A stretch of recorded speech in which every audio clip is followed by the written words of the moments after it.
ओम क्रिया बाबाजी नमः। ओम श्री मात्रे नमः। श्री विद्या संजीवन साधना सेवा पीठम में आप सभी साधकों का स्वागत है मित्रों। आज नए साल के इस नए दौर में पहला लेक्चर मैं आपके सामने रखने जा रहा हूं। ये लेक्चर है श्री विद्या विषय क्या है, श्री विद्या एक्चुअली है क्या। अब श्री विद्या इस शब्द को काफी लोग, लाखों लोग जानते होंगे श्री विद्या क्या, श्री विद्या ये शब्द। और श्री विद्या ये शब्द आता है तब आपके सामने एक ही वर्ड आता है कि श्री विद्या भोग देती है और मोक्ष देती है। परंतु मित्रों, श्री विद्या भोग कैसे देती है और मोक्ष कैसे देती है, इनकी व्याख्या कहीं भी आपको नहीं मिलेगी।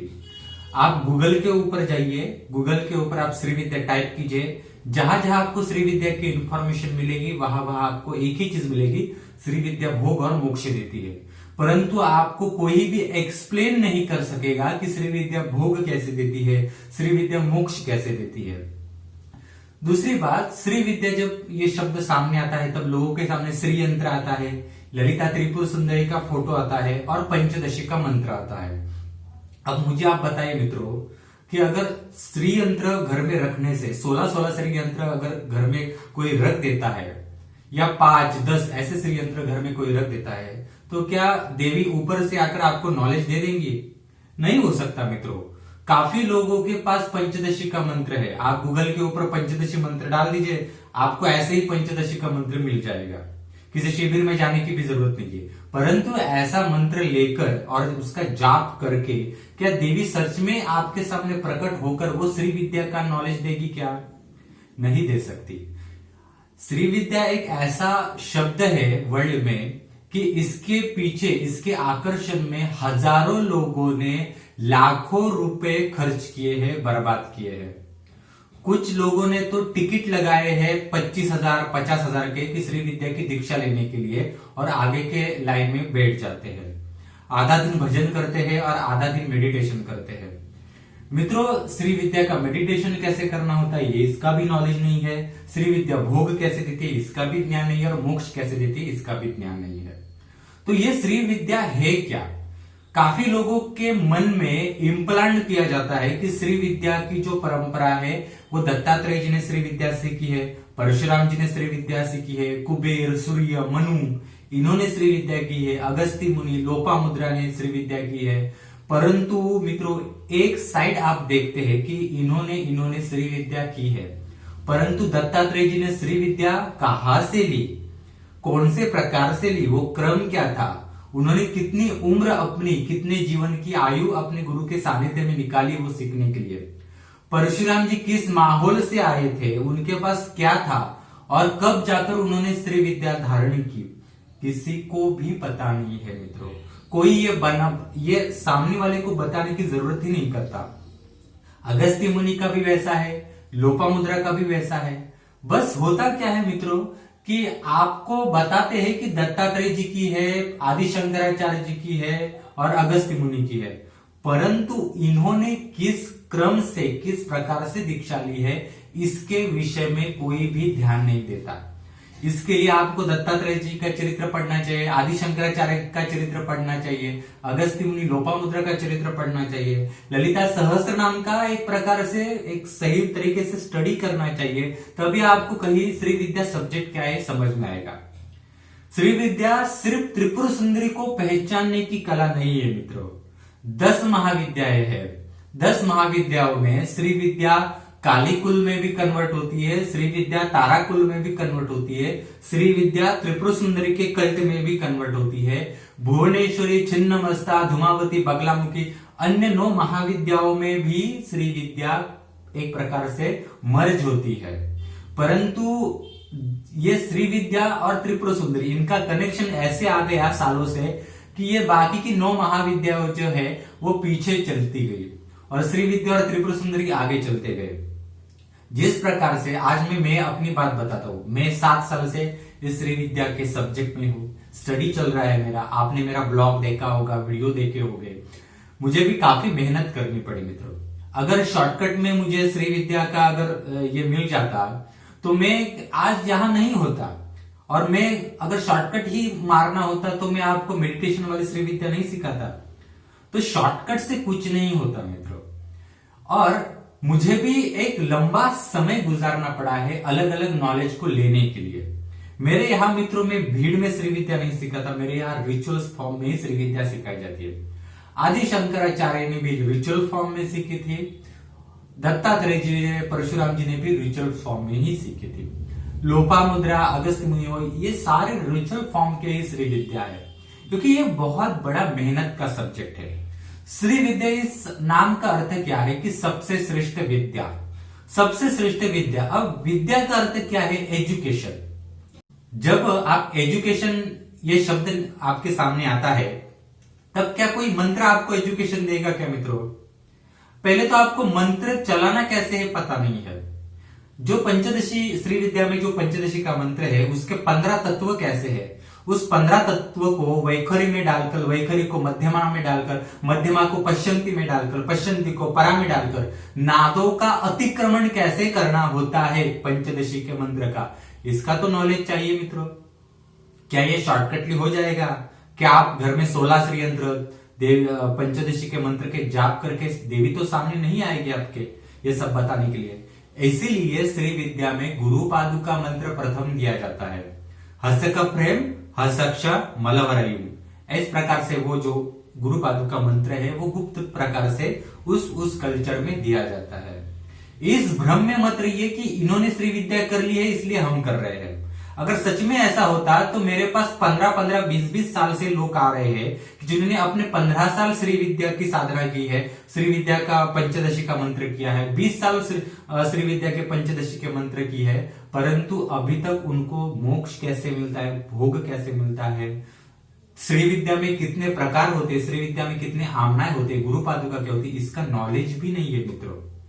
तो आप सोचिए, आपके 60 साल की उम्र में से 20 साल आपने ऐसे ही बर्बाद किए, तो आपको नॉलेज कब आएगा?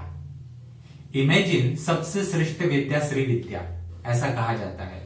तो मित्रों इमेजिन कर लीजिए, आपके हाथ में आपको तलवार दिया गया और एक युद्ध के रणभूमि में जहां लाखों लोग अलग अलग हथियारों से युद्ध खेल रहे हैं, तो आपके हाथ में तलवार दिया गया और तलवार देकर आपको युद्ध में उतरने के लिए कह दिया, तो क्या होगा?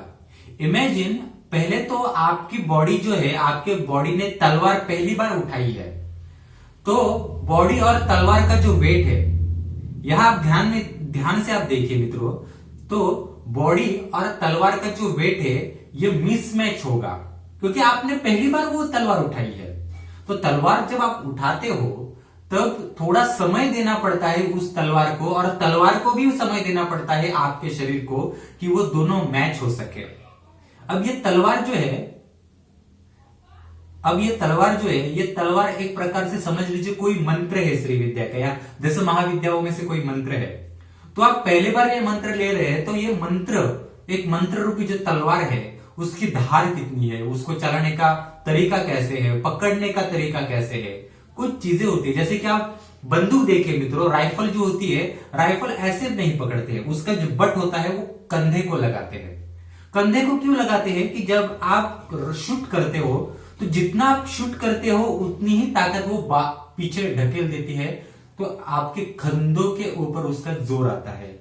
तो अगर आप कंधे को राइफल नहीं लगाएंगे तो आपके हाथ में मोच आ सकती है और आप पीछे आपको ढकेल देगी बंदूक। तो किसी भी चीज को चलाने का एक तरीका होता है, एब्जॉर्ब करने का एक तरीका होता है। आपने भीड़ में कहीं से पंचदशी का मंत्र ले लिया, ऑनलाइन श्री विद्या करके कहीं से पंचदशी का मंत्र ले लिया, आपने श्री यंत्र ऑनलाइन खरीद लिया, उससे कुछ भी नहीं होता। सच में अगर इतने 15-20 साल से कोई श्री विद्या के इतने शक्ति ऐसे ही अचानक से आपको पंचदशी के मंत्र का जाप करके आ जाती है, तो आगे आने वाले साल, पीछे जाने वाले साल कुंडली के विषय में काफी कुछ नॉलेज, आयुर्वेद शास्त्र के में नॉलेज, कोई व्यक्ति वो कुंडली जागरण से किसी दूसरे ग्रह में भी जा सकता था, परंतु ऐसा कुछ भी नहीं होता है। मैं इसलिए आपको यह उदाहरण दे रहा हूं कि जब आप वो तलवार लेकर पहली बार रणभूमि में उतरते हो, संग्राम में, युद्ध में उतरते हो, और सामने वाला जो शत्रु राष्ट्र का जो एक प्रकार से सिपाही है, वह अवगत है अपनी युद्ध कला में, वह आपसे लड़ने के लिए आता है, तो वो इतना चतुर है कि आपको 10 सेकंड में परास्त कर देगा। 10 सेकंड भी मैंने बहुत ज्यादा बोल दिया, 5 सेकंड में आपको परास्त कर देगा वो, क्योंकि आपको तलवार कैसे चलाना है पता नहीं है, कितनी ताकत लगानी है पता नहीं है, और आपके पास वो कौशल्य ही नहीं है वो तलवार चलाने का। इसलिए मित्रों, जब युद्ध होते थे तो युद्ध होने से पहले हर रोज हजारों सैनिक जो होते थे उनकी एक प्रकार से प्रैक्टिस होती थी, और उस प्रैक्टिस में हर एक हथियार कैसे चलाना है, कैसे अपने आप को शील्ड करके प्रोटेक्ट करना है, ये सारी चीजें सिखाई जाती थी, एक नियम से चलाए जाते थे। तो सेम ही श्री विद्या है मित्रों। श्री विद्या आप पंचदशी का मंत्र पकड़ के चलोगे ऐसा नहीं होता। पंचदशी के 15 मंत्र ऐसे हैं, अगर आप 10 महाविद्याओं के 10 मंत्र देखिए, उस 10 मंत्र में सिर्फ श्री विद्या जो थर्ड महाविद्या है ललिता त्रिपुर सुंदरी षोडशी की, उसका मंत्र ऐसा है कि उसके जैसा कोई भी मंत्र नहीं है। क ए ई ला, अब ये जो शब्द है 15 बीजाक्षर, इनसे कुछ भी नहीं समझ में आता। हमारे जीवन में हमारे माइंड के ऊपर जन्म से ऐसे संस्कार डाले जाते हैं कि ये महालक्ष्मी है, इसका मंत्र ओम श्री महालक्ष्मी नमः, ये शिवजी है, इनका मंत्र है ओम नमः शिवाय। तो ये मंत्रों के कारण हमें समझ में आता है कि ये मंत्र जो है शिव का है। अब पंचदशी यानी श्री विद्या का मंत्र ऐसा है कि वो क ए ई ल ऐसे शब्द है। तो क का मतलब क्या है, ए का मतलब क्या है, इसमें देवी कहां से आ गई, उसमें आगे मंत्र है ह स क ह ल ऐसा शब्द है। तो इन मंत्रों के उच्चारण से आपको देवी का अंतर्भाव कहां दिख रहा है, तो कोई कह रहा है इसलिए आप इस मंत्र का जाप कर रहे हैं। परंतु श्री विद्या की उत्पत्ति करने वाली उस आदि शक्ति ने वो ऐसे मंत्र क्यों दिए कि जिसमें देवी का शब्द ही नहीं है। बाकी सारे मंत्रों में आप देखिए, धूमावती के मंत्र में धूमावती शब्द है, बगलामुखी के मंत्र में बगलामुखी शब्द है, महाकाली का अगर आप मंत्र देखेंगे उसमें काली का नाम का शब्द है मंत्र में। बस श्री विद्या के ललिता का जो मंत्र है उसमें ललिता का कोई भी शब्द नहीं है, उसमें अलग ही डिफरेंट सी वर्ड है। तो ऐसा क्यों, इसका जवाब आपको कोई नहीं देगा मित्रों। इसकी सोच जो है गहराई तक जानी चाहिए। कभी जैसे अभी मैंने आपको रण संग्राम का उदाहरण दिया है, कभी आप ना आपके घर में कोई डॉक्टर्स हो गए, सर्जन आपके घर में हो गए, या कोई आपके फ्रेंड सर्जन या डॉक्टर है, तो उनको पूछिए कि आपने यहां तक पहुंचने के लिए कितनी मेहनत की है। तो कोई होशियार डॉक्टर होगा वो बताएगा, हमने पहले जब हमने परीक्षा पास करके एमबीबीएस के फर्स्ट क्लास में हम चले गए थे, तो फर्स्ट दिन था, तो हमें लग रहा था कि हम हवा में उड़ रहे हैं और डॉक्टर बन गए हैं। परंतु जैसे जैसे 1 महीना 2 महीने बीतते चले गए, तब हमें पता चला कि ये सारी हेकड़ी हमारी निकल गई है और ये सब्जेक्ट कितना लंबा और वास्ट है, कितना स्टडी करना पड़ेगा इसके लिए, पैर के नाखून से लेकर बालों तक सर के कितना स्टडी है उस शास्त्र का, ये आपको वो बताएंगे।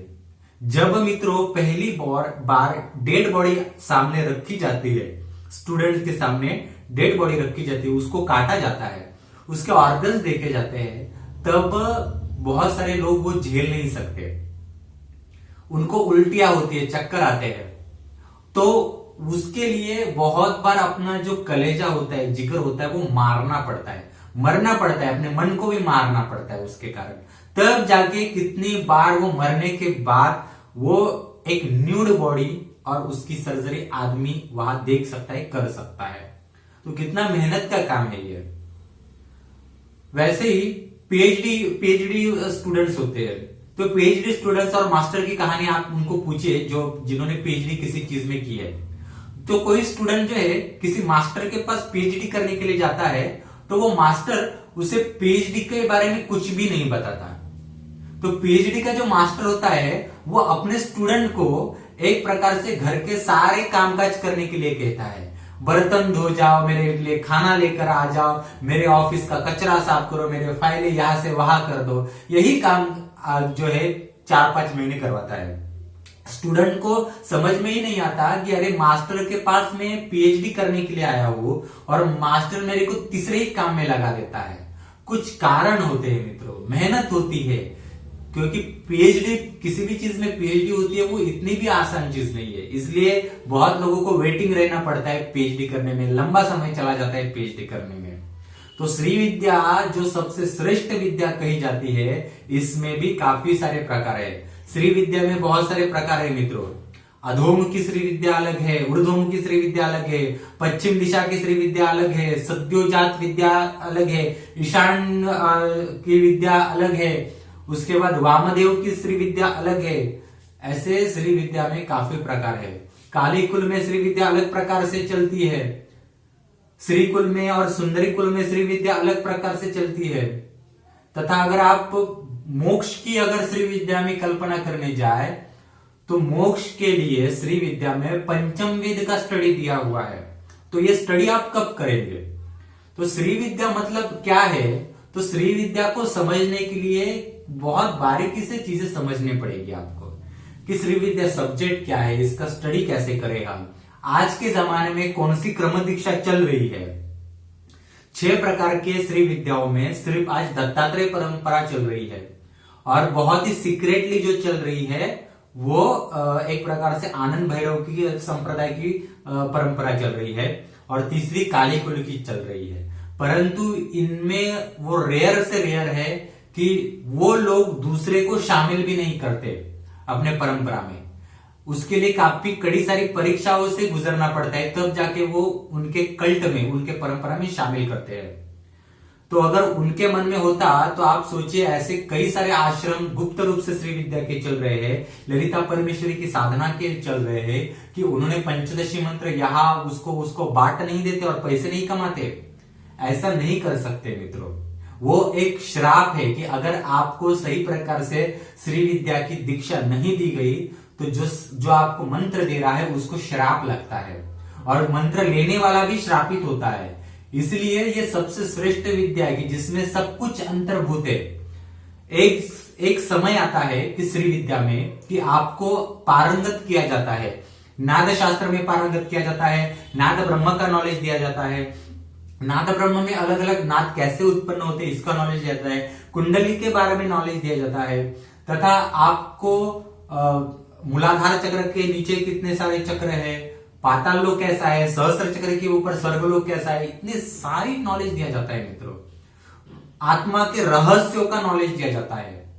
एक समय आता है कि जब आप एक हिंदू होकर श्री विद्या को देख रहे हो, परंतु आपको अगर अचानक से परमेश्वर ने इस्लाम में डाल दिया, क्रिश्चियन में डाल दिया, बुद्धिस्ट में डाल दिया, तो आप ये जो जन्म है श्री विद्या के रिचुअल्स किए हुए वो भूल जाएंगे और आपके ऊपर उस जन्म में जो संस्कार हो गए वो आपके शरीर में आ जाएंगे। तो एक प्योरली बॉडी जो सोल बॉडी होती है उस स्टेज को आकर ये जो श्री विद्या है, ये श्री विद्या हमारे हिंदू शास्त्र में कैसी है, श्री विद्या बुद्धिस्ट शास्त्र में कैसी है, श्री विद्या जो यहूदी शास्त्र जो है पुरातन उसमें कैसी है, श्री विद्या जैन शास्त्र में कैसी है, इस्लामिक में श्री विद्या कैसी है, ये सब डिटेल्स में इस श्री विद्या साधना में बताया जाता है। तो ये काफी कुछ डिटेल्स में है।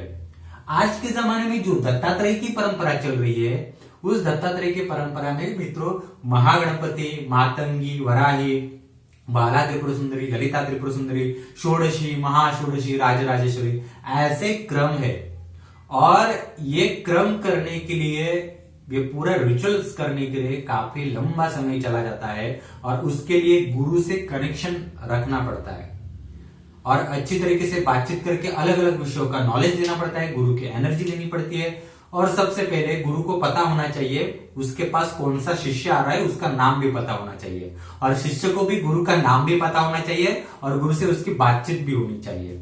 तो ये श्री विद्या का जो सब्जेक्ट है ये काफी वास्ट है और ये सिर्फ श्री विद्या का ही नहीं, मैंने आपको कहा महाकाली का भी सब्जेक्ट इसी तरह से वास्ट है, बगलामुखी का सब्जेक्ट भी इसी तरह से वास्ट है, तारा हो, षोडशी हो, उसके बाद आप धूमावती ले लीजिए, बहुत सारा सब्जेक्ट है।